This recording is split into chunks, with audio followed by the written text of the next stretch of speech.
मेरे परदादा एक तांत्रिक थे और उनकी वसीयत में मुझे धन दौलत नहीं बल्कि एक शापित डायरी मिली जिसमें लिखा था रुद्र महल का वो खौफनाक सच जिसे वक्त ने दफन कर दिया था। मुंबई शहर की तेज रफ्तार जिंदगी से ऊब चुका आरव, उम्र 24, एक महत्वाकांक्षी इतिहासकार और लेखक था। उसकी किताबों की दुनिया वर्तमान से ज्यादा अतीत के धुंधले पन्नों में बसी थी।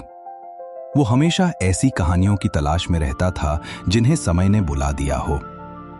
एक सर्द दिसंबर की शाम, अपने पुरखों के पुराने संदूक को खंगालते हुए आरव को एक जीर्ण शीर्ण लोहे के ताले से जड़ी डायरी मिली। ये डायरी उसके परदादा, जो एक जाने माने तांत्रिक और रहस्यवादी थे, की थी। डायरी का शीर्षक था रुद्र महल की प्रेत गाथा। डायरी के शुरुआती पन्ने रहस्यमय संकेतों और अपशकुन से भरे थे। उसमें लिखा था कि विदर्भ के घने जंगलों के बीच एक वीरान पहाड़ी पर स्थित रुद्र महल में एक अत्यंत क्रूर और शक्तिशाली पिशाच का वास है। ये पिशाच, जिसे उस क्षेत्र के लोग रुद्र कहकर पुकारते थे, कई शताब्दियों से वहां की निर्दोष आत्माओं का खून पीकर अपनी अमरता बनाए हुए था। लेकिन आरव को सबसे अधिक आकर्षित किया डायरी के एक पृष्ठ ने, जिस पर एक बारीक नक्शा बना हुआ था। नक्शे के नीचे एक गुप्त कोड और एक भविष्यवाणी लिखी थी। रुद्र केवल पूर्णिमा की रात को ही अपनी पूर्ण शक्ति में होता है।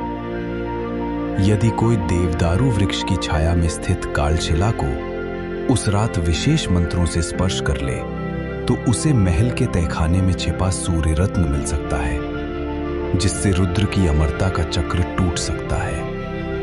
आरव का मन बेचैन हो उठा। यह सिर्फ एक कहानी नहीं थी, ये इतिहास की सबसे बड़ी अनसुलझी पहेली थी।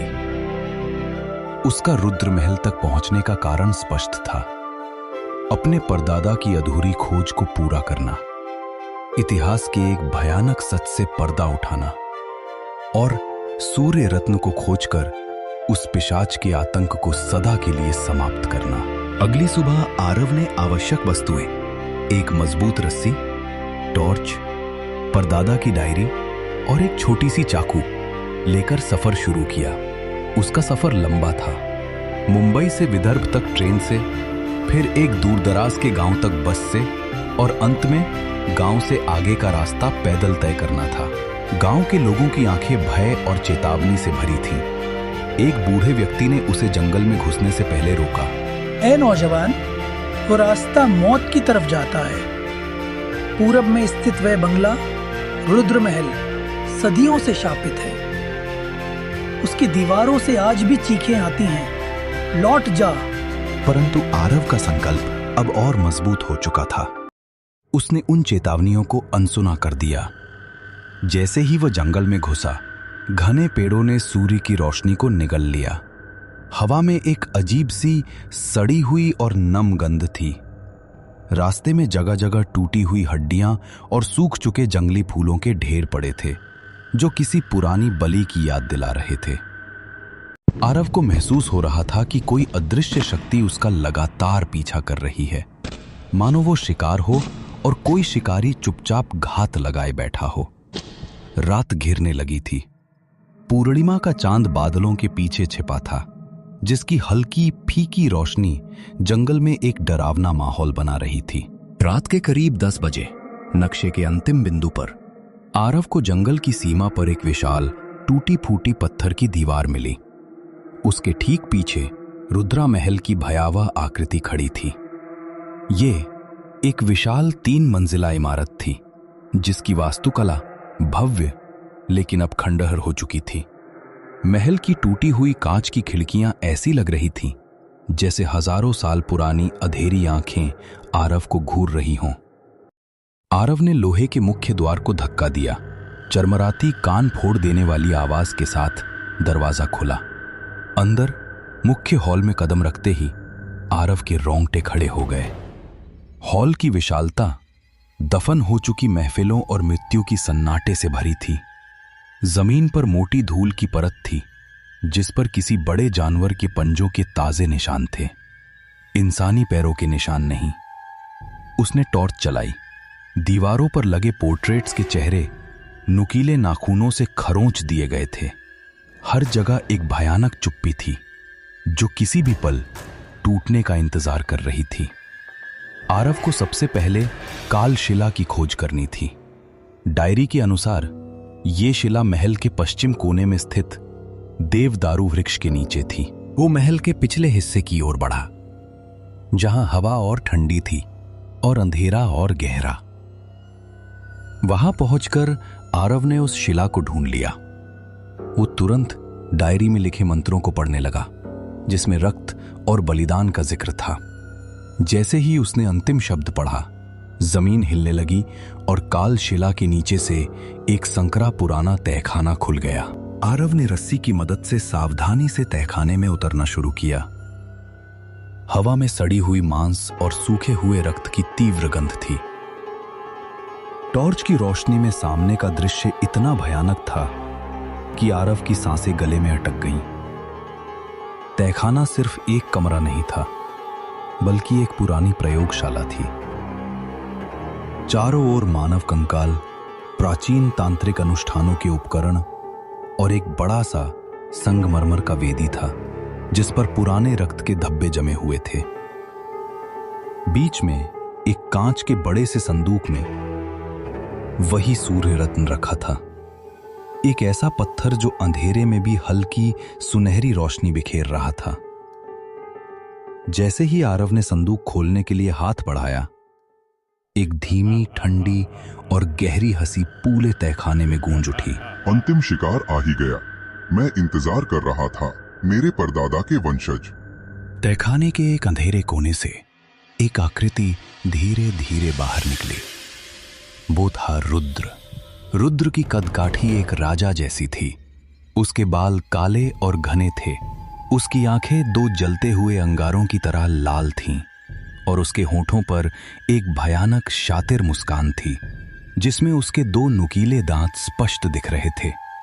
उसने रेशम के पुराने शाही कपड़े पहने थे, जिन पर सूखे खून के छींटे थे। रुद्र अपनी जगह पर स्थिर खड़ा रहा, लेकिन उसकी आवाज आरव के कानों में गूंज रही थी। तुम सोचते हो कि ये छोटा सा रत्न मेरी अमरता छीन लेगा? मेरे परदादा ने ही इसे यहां छिपाया था ताकि मैं कमजोर न पड़ूं। अब मैं तुम्हें तुम्हारी बहादुरी का इनाम दूंगा, मौत की शांति। रुद्र पलक झपकते ही आरव के सामने आ गया। उसकी गति इतनी तेज थी कि आरव को लगा जैसे समय रुक गया हो। रुद्र ने अपने ठंडे लोहे जैसे हाथों से आरव की गर्दन जकड़ ली। आरव को लगा कि उसकी रीढ़ की हड्डी टूट जाएगी। रुद्र ने सांस ली। कितने सदियों बाद मुझे इतना शुद्ध भोजन मिलेगा। डर के बावजूद आरव ने हार नहीं मानी। उसे अपने परदादा के आखिरी शब्द याद आए, पिशाच को उसकी अपनी छवि से डर लगता है। आरव ने अपने जेब से एक छोटी टूटी हुई चांदी की चेन निकाली, जिस पर एक पुराना छोटा सा दर्पण लगा था। अपनी पूरी ताकत लगाकर आरव ने उस दर्पण को रुद्र के चेहरे के सामने कर दिया।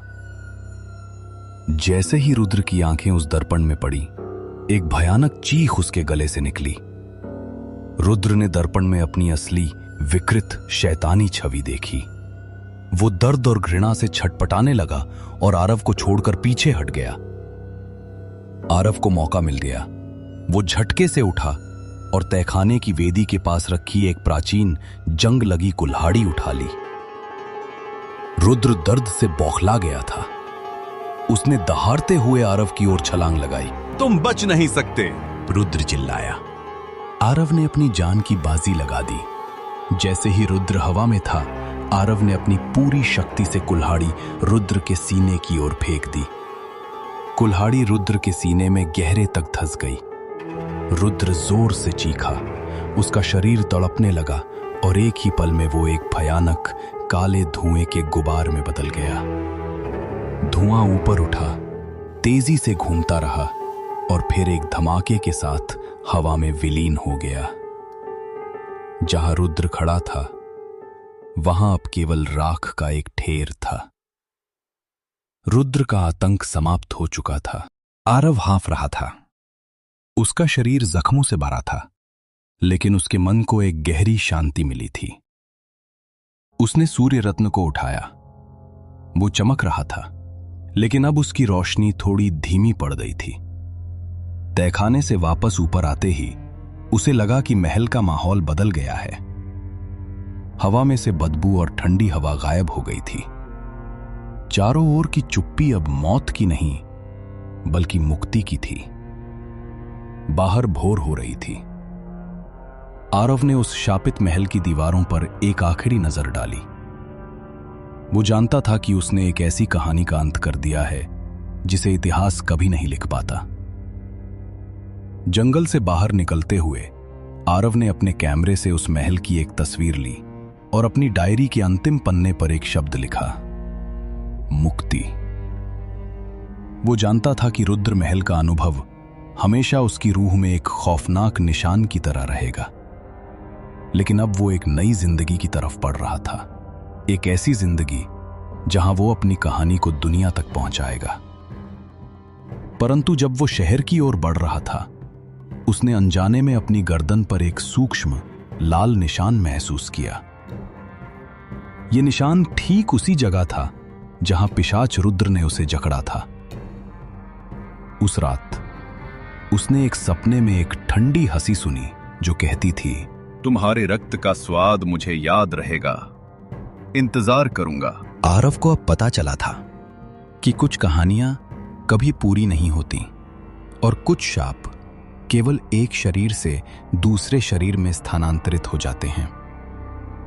उसका संघर्ष अभी समाप्त नहीं हुआ था। आरव को लगा कि रुद्र खत्म हो गया, पर वो निशान एक नए शाप की शुरुआत थी। आपको क्या लगता है, क्या रुद्र अब आरव के शरीर में वापस आएगा? अपनी राय कमेंट्स में बताएं।